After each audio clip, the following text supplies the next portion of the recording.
મારું નામ દેવસિંહભાઈ રણમલભાઈ રબારી, ભચાઉ તાલુકા રબારી સમાજના પ્રમુખ. અને આજની રજૂઆત અમારી એ છે કે કચ્છમાંથી હિજરત કરીને માલધારી મોરબીના ગામડાઓમાં આજુબાજુના વિસ્તારમાં અને સ્થાનિક પણ માલધારીઓ જ્યાં મોરબીની આજુબાજુના જે ગામડાઓમાં છે એ માલધારીને પણ એટલી કનડગત છે. રાતના માલધારીને જે પશુ રાતના એની ઉઠાંતરી કરી અને એક બે ક્યાંય ગાડી લઈને આવતા હશે, 5-10 પણ નંગ ક્યાં 15 નંગ એવા ભરી જતા હશે. થાક્યા પાક્યા માલધારી જે દિવસના પોતાનું ગુજરાન ચલાવવા માટે અહીં એક ઘેરામાં 1 થી 2 જણ માંડ હોય છે, તો 2 ઘેરા હોય છે, 3 થી 4 જણ હોય અને રાતના થાકેલા હોય તો એ સૂઈ જતા હોય છે. અને આ જે ચોર તસ્કરી લોકો રહ્યા એ રાતના વાહન રોડ ઉપર ગમે ત્યાં પાર્કિંગ કરી અને રાતના તસ્કરી કરી જતા હોય છે.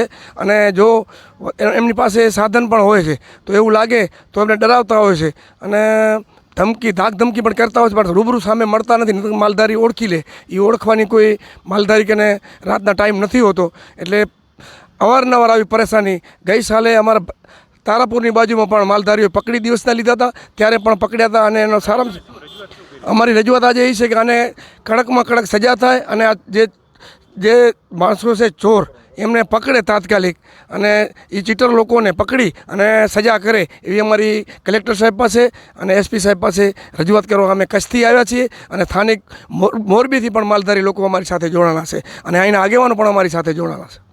મારું નામ રૂપાભાઈ રબારી, આ ગામ આંબલિયારા. હમણાં જે એક ઘટના એવી બની કે ચાચાપરની બાજુમાં માલવાળા 2 જ ઘેરા હતા. ઉવાંથી રાતે હોઈ ગયા હતા અને 5-7 માલ લઈ ગયા છે.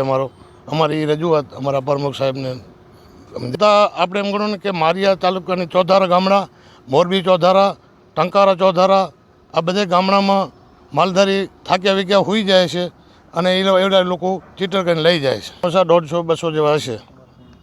ઝીણા માલ પશુપાલન ઓછામાં ઓછો 20-25 હજાર જેવો આ બાજુ પાલન કરવા આવ્યા છે. આવું તો આજે 2-3 સાલ થયા થાય છે.